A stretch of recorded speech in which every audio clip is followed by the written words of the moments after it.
Howdy everyone, Poacher here with an Age of Magic video, and in today's video we are doing the hero spotlight for Vulcan, the rogue of the Knights of the Council faction, the first Knights of the Council faction member we've had in a very long time, since almost the beginning of the game. And let me tell you, she seems strong. She reminds me a lot of Seven Knives, so officially she is Seven Knives 2.0. And yeah, so we'll go over her stats, we'll go over her abilities and their animations, and talk about how you could potentially use her when she is a collectible hero in the game, which is very shortly. Let's go over it. Hit points, 2.6 million, speed, 226, armor, 25,000, magic damage resistance, 28k, basic damage, 493,000, critical hit chance, 38%, and critical damage, 724k. So she can do a bit of damage. Not the highest speed, not the highest crit chance. I mean, those are almost the two important things you're after. Speed especially. Because you want to go before your opponent. So overall, yeah, she's cool. She's a cool looking hero. Let's jump into the arena now. Check out her abilities and what she is capable of. Starting off with Vulcan's basic attack, we have Blue Blade, triggers the Rogue class mark, deals damage to one target. If the target is a dark character, the damage increases by 15% for every allied Knight of the Council. Every light ally gives a 20% chance to make the target unable to perform critical hits for 2 turns. So, what I already don't like off the bat is it's splitting the ability up. She works with light heroes, then she works with Knights of the Council. For the full effect, she would need a full team of Knights of the Council that are light. So, I don't know if all the Knights of the Council members are going to be light heroes. We know Siegfried, we know Roland are. Now, Vulcan, spoiler alert, has the ability to transfer to a dark hero.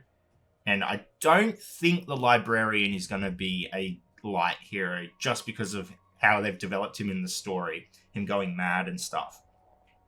So, that's all I'm going to say about this ability. The chance to negate critical hits, not bad.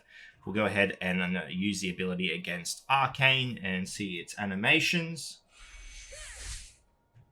Yeah, so not horrible. We get a bit of a counter attack. The deals damage. Yeah, 15%. I mean, if she had a full team of light or Knights of the Councils, this damage could potentially do a fair bit of damage. 15%. I don't know if it includes herself.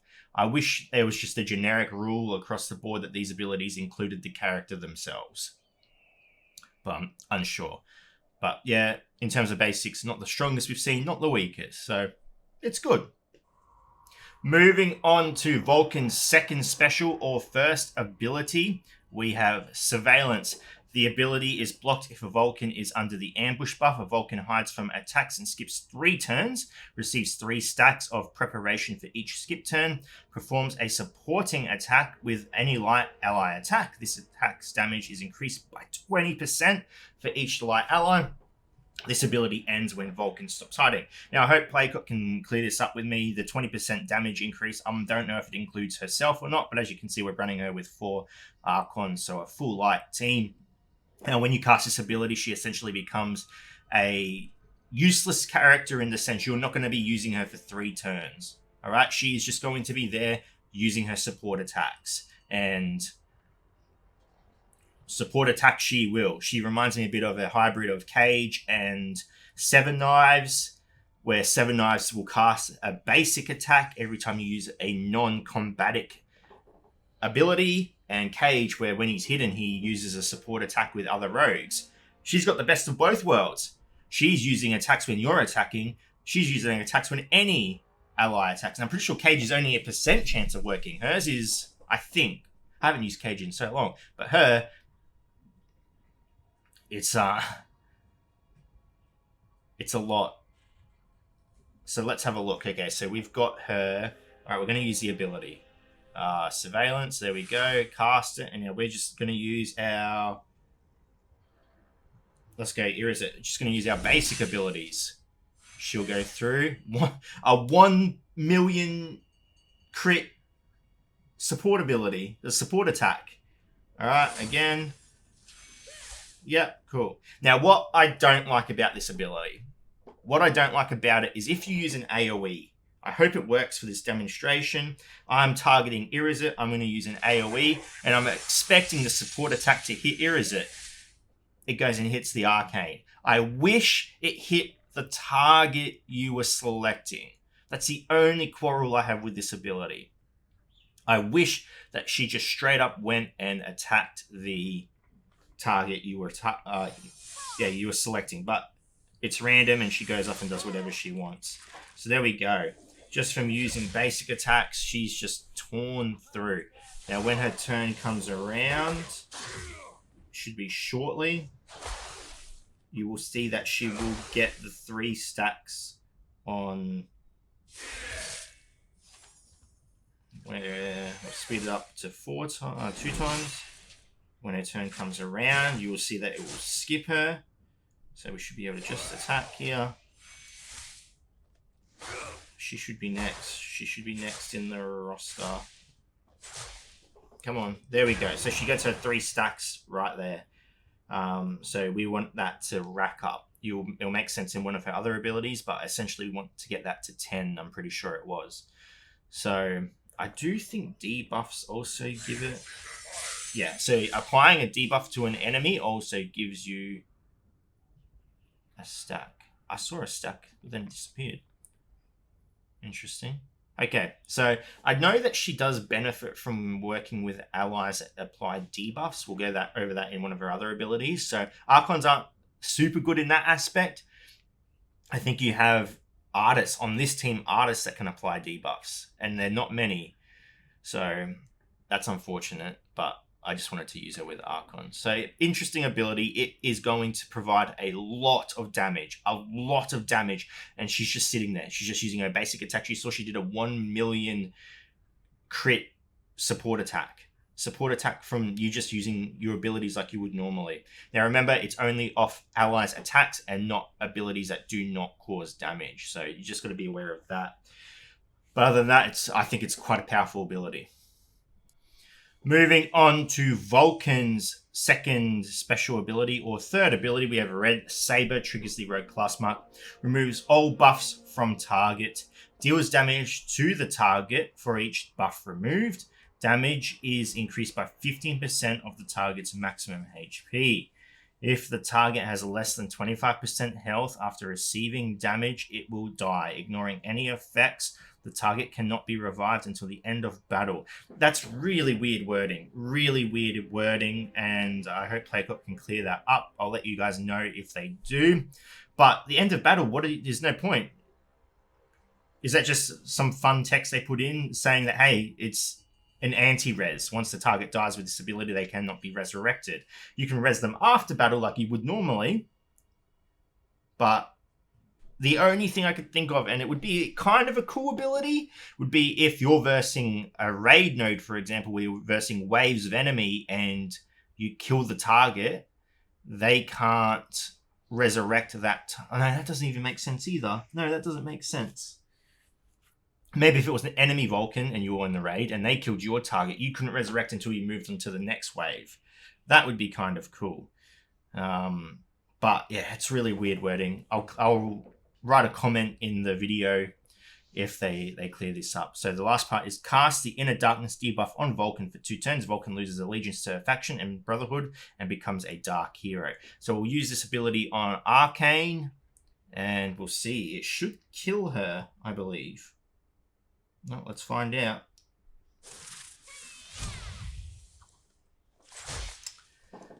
Lascari saved her. But that's it does a lot of damage. Again, that's something that's interesting. That's really interesting because it should, in theory, have killed Arcane. Because it took her down to less, it should have taken her down to less than 25% of her HP. Which, by the rules of this ability, should have just straight up killed her. Even with the damage transfer to Lascari, It's just very interesting. Very interesting. Either way, if it does work, if it is working how it is intended to work, it's a very powerful ability. Now, mind you, it needs to ramp up. You can't use this ability until 3 turns into the match. So, quite fun. And as you can see, she's got that chain break on her debuff that you see Wilhelm apply. So she's no longer a light hero. She is no longer attached to her brotherhood or her faction. And interesting ability. Lots of damage, will almost execute a character. So watch out for that. Moving on to the final part of Vulcan, it is her passive, Wait and Ambush. Each time a light ally casts a debuff on an enemy, Vulcan gains 1 stack of preparation. So the Archon team I'm using her on isn't super effective in the sense that it's not a team that really applies debuffs. So she's not getting the full potential of that preparation ability she has. Prevents Vulcan from missing or being dodged at the cost of 1 stack of preparation. So that's good in the sense that she is most likely going to be landing her support attacks. However, she only gets 3 stacks of preparation per turn while she's used her first special. So it could potentially be used up quite quickly, whereas you're almost wanting to stack them. You want them to get to 10, because if the number of preparation stacks exceeds 10, it drops to 0. At the same time, Vulcan loses all debuffs, her initiative is restored to 100%, and she receives the ambush buff for 3 turns. So she goes into ambush mode if she gets to or exceeds 10 stacks of preparation. When in ambush, Vulcan turns invisible and doesn't build up preparation. Her attacks ignore shields, armor, accuracy, and dodge, plus all of an enemy's hiding abilities. While in ambush, she performs a support attack with an ally's or a light ally's attack. This attack's damage is increased by 20% for each light ally. So it grants her the ability of her surveillance ability.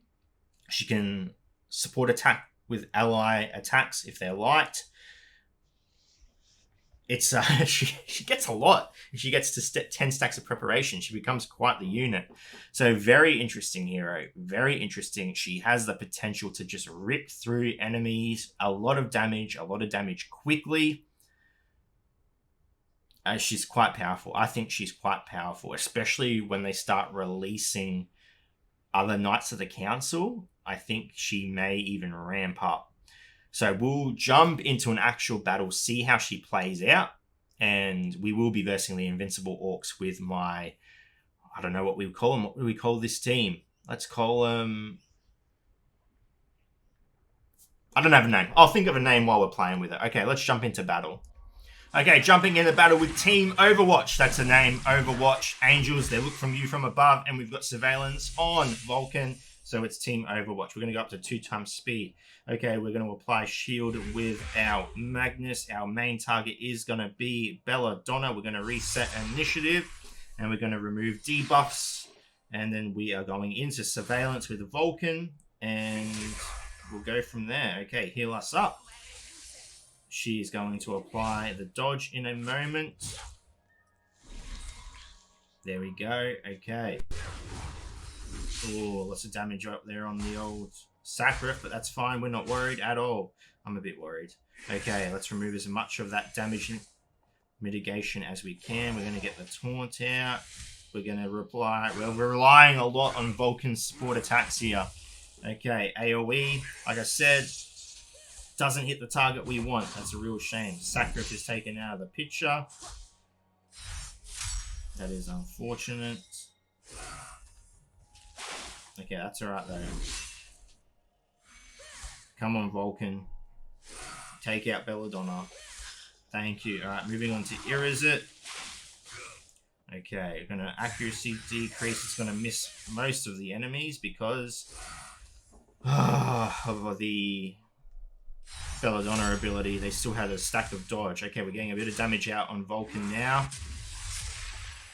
Oh, we lose our Tyros. That's not good. Alright, he's out of the picture. I'm moving on to Arcane because she's the squishiest. And we are going to try and take... we want Lascari. Okay, we have... Red Saber. Red Saber. Do we just use it on Lascari? It didn't kill her. Okay, Lascari's now the main target. We kill Lascari. Get the taunt out.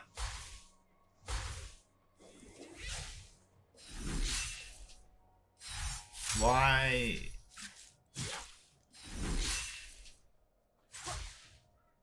Why did Vulcan not support? Alright, we got 10 stacks of preparation. She got her turn. Let's go. Just clean up now. Vulcan just cleans up. Shield. We're going to have another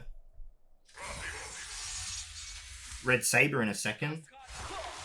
And she's not targetable, so she's just in the back doing whatever she wants. Okay, let's take out Chrome. Nice. And then we finish off with Lascari. You can do whatever you want to me. Arcane, you're out.